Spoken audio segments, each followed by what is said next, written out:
Film की शुरुआत में एक नव विवाहित जोड़े को दिखाया जाता है जो अपना हनीमून मनाने के लिए एक होटल में जा रहा होता है। जैसे ही वह लिफ्ट के पास जाते हैं तभी सीन चेंज होता है और हमें कार्लोस को दिखाया जाता है जो कानों में हेडफोन लगाकर गाने सुनते हुए अपने भाई के पास जा रहा होता है। जैसे ही वह कमरे में अंदर घुसता है तो उसका भाई ओलिवर उसे मिलता है जो काफी डरा हुआ लग रहा होता है। कार्लोस उससे पूछता है तुम इतने परेशान क्यों हो, लेकिन ओलिवर उसे कोई जवाब नहीं दे पाता है। इसके बाद कार्लोस उसे बताता है कि उसने पैसों का जुगाड़ कर लिया है और वे लोग जल्दी ही अपनी माँ का इलाज करवा लेंगे। तभी वहाँ पर एक डिटेक्टिव आ जाता है जिसका नाम मार्को होता है और वह कार्लोस पर पिस्टल तान देता है क्योंकि कार्लोस कोई छोटा मोटा क्रिमिनल था। कार्लोस उससे कहता है तेरे पास मुझे गिरफ्तार करने के लिए कोई सबूत नहीं है और उसका विरोध करने लगता है। वहीं ओलिवर बहुत ही ज्यादा डरा हुआ होता है। अचानक कार्लोस मार्को को धक्का मार देता है और फिर वे दोनों वहाँ से भाग जाते हैं। वे दोनों सीढ़ियों से होते हुए नीचे उतरने लगते हैं। मार्को भी पिस्तौल लेकर उनका पीछा करने लगता है। मार्को उन्हें रुकने के लिए कहता है लेकिन जब वे लोग नहीं रुकते हैं तो मार्को उन पर गोली चला देता है और वह गोली कार्लोस के पैर में लग जाती है। लेकिन गोली चलाने के बाद मार्को को लगता है जैसे गोली चलाते समय उसका खुद पर कंट्रोल नहीं था। तभी अचानक एक धमाका होता है जिससे मार्को भी डर जाता है। ओलिवर मदद के लिए चिल्लाने लगता है और खून रोकने के लिए अपनी शर्ट उतारकर कार्लोस के पैर पर बांध देता है। मार्को भी उनके पास आ जाता है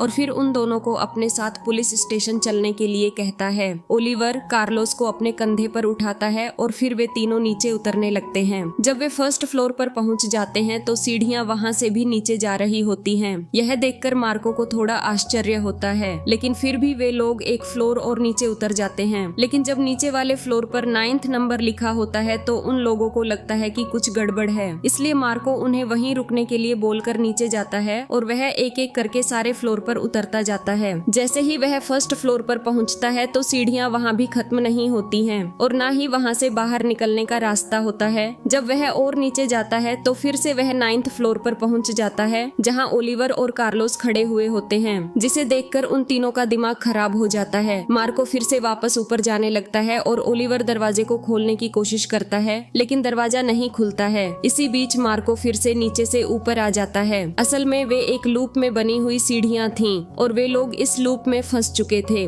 इसके बाद मार्को अपनी गाड़ी की चाबी को ऊपर से नीचे गिराता है लेकिन उसके गिरने की कोई आवाज नहीं आती है और थोड़ी देर बाद चाबी ऊपर से नीचे जाकर गिरती है। मार्को को लगता है कि उन लोगों ने उसे कुछ ड्रग दे दिया है जिससे उसे ये सब महसूस हो रहा है। ओलिवर अपने फोन से कॉल करने की कोशिश करता है लेकिन उसके फोन में नेटवर्क ही नहीं होते हैं। वहीं कार्लोस को लगता है कि उसे गोली लगने की वजह से ये भ्रम हो रहा है। ओलिवर कार्लोस के घाव पर कपड़े बांधकर उसके खून को रोकने की कोशिश करता है लेकिन उसका खून नहीं रुकता है। वहाँ सीढ़ियों पर ही एक वेंडिंग मशीन रखी होती है। ओलिवर उसमें से पानी लेकर कार्लोस के घाव को साफ करता है और फिर टी-शर्ट से उसे बांध देता है। इसके बाद 4 घंटे निकल जाते हैं। कार्लोस की हालत लगातार खराब हो रही होती है। मार्को उन्हें बताता है कि असल में गोली उसने नहीं चलाई थी और उसे तो यह भी नहीं पता है कि वह यहाँ कैसे आ गया है। धमाके के बाद उसे अचानक ऐसा लगा था कि वह एकदम से यहाँ प्रकट हुआ हो, लेकिन ओलिवर उसकी बात को नहीं मानता है और कहता है तुमने ही जानबूझकर मेरे भाई को गोली मारी है।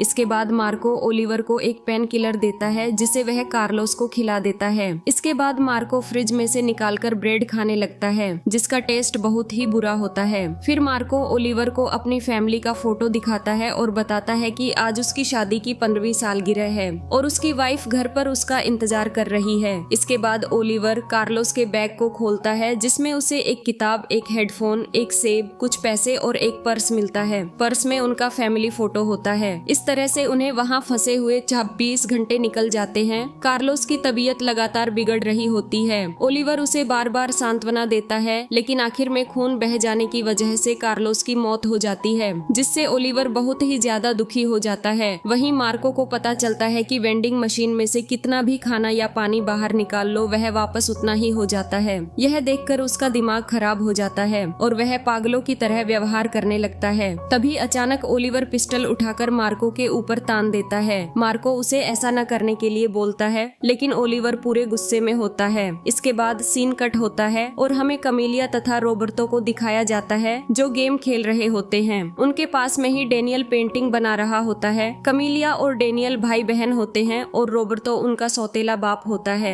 कमीलिया और डेनियल की माँ सैंड्रा ने दूसरी शादी कर ली होती है और पहले पति से तलाक ले लिया होता है। आज वे लोग कमीलिया और डेनियल को लेकर उनके असली पिता के पास जा रहे होते हैं। इसके बाद वे लोग जरूरत की सारी चीजें इकट्ठा करते हैं और गाड़ी लेकर डेनियल के पिता से मिलने के लिए निकल पड़ते हैं। उन्हें वहां तक पहुंचने में 7 घंटे का समय लगने वाला था। वे लोग गाड़ी से जा रहे होते हैं तो रास्ते में वे एक रोड साइन को पास करते हैं और उसके बाद आगे चलकर एक गैस स्टेशन पर रुक जाते हैं। डेनियल और सैंड्रा बाथरूम यूज करने के लिए चले जाते हैं। वहीं रोबर्तो और कमीलिया गाड़ी के पास ही खड़े होते हैं। तभी रोबर्तो कमीलिया को पीने के लिए जूस देता है, लेकिन कमीलिया मना कर देती है क्योंकि उसे अस्थमा होता है। लेकिन रोबर्तो उसे फिर भी एक घूंट जूस यह कहकर पिला देता है कि इसमें शुगर नहीं है। इसके बाद कमीलिया अपना इनहेलर रोबर्तो को देकर बाथरूम यूज करने के लिए चली जाती है। जब वे लोग बाथरूम से वापस आते हैं तो सैंड्रा रोबर्तो से झगड़ने लगती है और कहती है कि जूस में शुगर था, जिसकी वजह से उसे एलर्जी हो सकती है। इसके बाद वे लोग गाड़ी में बैठकर आगे बढ़ने लगते हैं, लेकिन तभी अचानक कमीलिया की तबीयत खराब होने लगती है और उसे सांस लेने में तकलीफ होने लगती है। सैंड्रा रोबर्तो को गाड़ी रोकने के लिए कहती है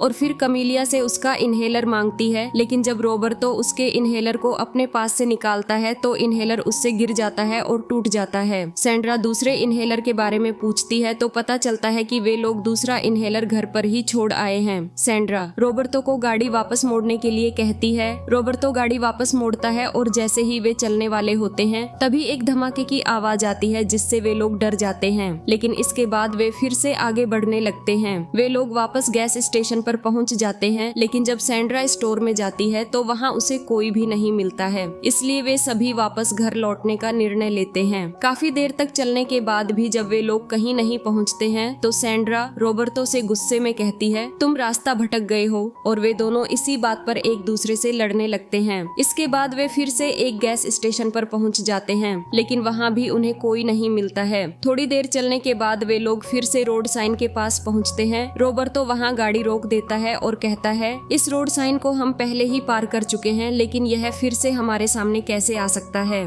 कमीलिया की तबीयत ज्यादा खराब हो रही होती है, इसलिए रोबर्तो फिर से गाड़ी चलाने लगता है। काफी देर तक चलने के बाद वे लोग फिर से उसी रोड साइन के पास आ जाते हैं और यह देखकर उनका दिमाग खराब होने लगता है। रोबर्तो गाड़ी रोकता है तो सैंड्रा कमीलिया को गाड़ी से बाहर निकालती है और उसे जमीन पर लिटाकर कंफर्टेबल फील कराने की कोशिश करती है, लेकिन इसका कोई फायदा नहीं होता है।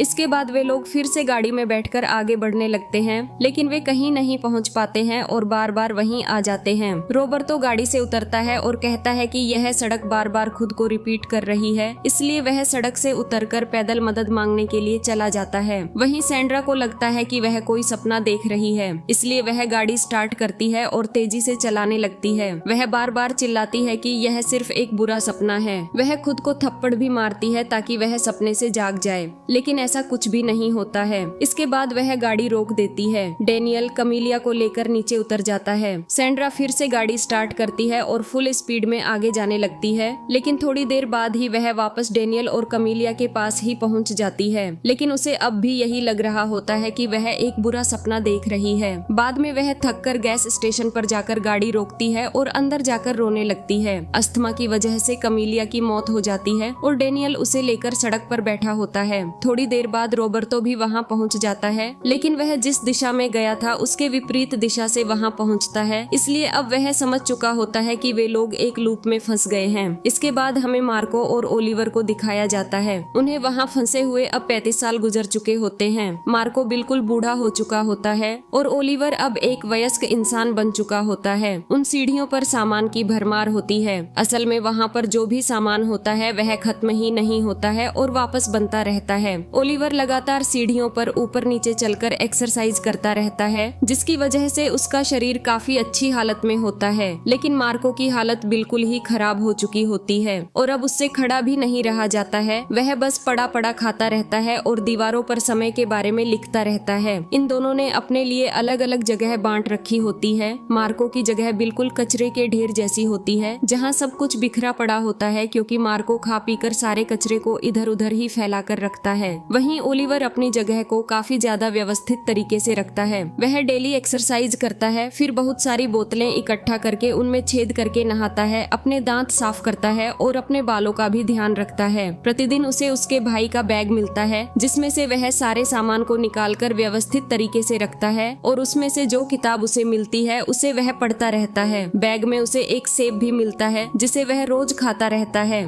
इसके बाद ओलिवर मार्को को उठाकर अपने साथ लेकर आता है और फिर वे दोनों वहाँ टंगे हुए कार्लोस के कंकाल की पूजा करते हैं। यही उनकी प्रतिदिन की दिनचर्या होती है। वे लोग अपने वेस्ट को उन्हीं पानी की बोतलों में भरकर रख देते हैं जो उनके पानी पीने के बाद खाली हो जाती थीं। मार्को ओलिवर को अपनी फैमिली के बारे में बताता रहता है कि उसकी बेटियां अब तक बड़ी हो गई होंगी, शायद उनकी शादी भी हो चुकी होगी और शायद उसकी वाइफ अब तक उसे मरा हुआ मान चुकी होगी। उधर ओलिवर अपनी फैमिली के बारे में पेंटिंग्स बनाता रहता है। उसने पूरी दीवारों को पेंटिंग्स से भर रखा होता है जिसमें उसकी माँ, उसका भाई और उनके साथ बिताए हुए पल दिखाई देते हैं। इसके बाद हमें रोबर्तो और उसके परिवार को दिखाया जाता है। उन लोगों को भी वहाँ फंसे हुए अब 35 साल हो चुके होते हैं। रोबर्तो और सैंड्रा एक साथ गाड़ी में रहते हैं। वे दोनों अब बिल्कुल ही बूढ़े हो चुके होते हैं। वहीं डेनियल अब जवान हो चुका होता है और वह उनसे अलग जंगल में एक टेंट लगाकर रहता है। डेनियल काफी व्यवस्थित और अनुशासित तरीके से रहता है। वह पेड़ पौधों से अपने लिए खाना बनाता है, अपने शरीर का ध्यान रखता है और हर दिन पहाड़ पर चढ़ता है। उसने उस पहाड़ के पीछे एक इनहेलर का पहाड़ बना दिया होता है क्योंकि हर दिन उसके बैग में एक नया इनहेलर आ जाता है। वह अपने दिन की शुरुआत एक्सरसाइज, सफाई और पहाड़ चढ़ने से करता है। उसकी दिनचर्या बिल्कुल संयमित होती है। वहीं दूसरी ओर रोबर्तो और सैंड्रा ने इस पूरी जगह को एक कचरे का ढेर बना दिया होता है। वे लोग गैस स्टेशन में जाते हैं, खाने पीने की चीजें उठाते हैं और फिर खा पी कर ऐसे ही पड़े रहते हैं। उनकी जिंदगी अब किसी नरक से भी बदतर होती है। डेनियल अब उनसे कोई वास्ता नहीं रखता है। एक दिन बुढ़ापे की वजह से सैंड्रा की मौत हो जाती है। रोबर्तो और डेनियल दोनों मिलकर सैंड्रा को कमीलिया के पास ही दफना देते हैं। तभी अचानक रोबर्तो के सिर में तेज दर्द होने लगता है और वह दर्द से छटपटाते हुए नीचे गिर जाता है। वहीं दूसरी ओर मार्को के सिर में भी बहुत तेज दर्द होता है और वह चिल्ला चिल्लाकर ओलिवर को अपने पास बुला लेता है। इसके बाद मार्को ओलिवर को बताता है कि जो कुछ भी यहाँ पर हो रहा है उस सब का जिम्मेदार मैं खुद हूँ। आगे वह कहता है,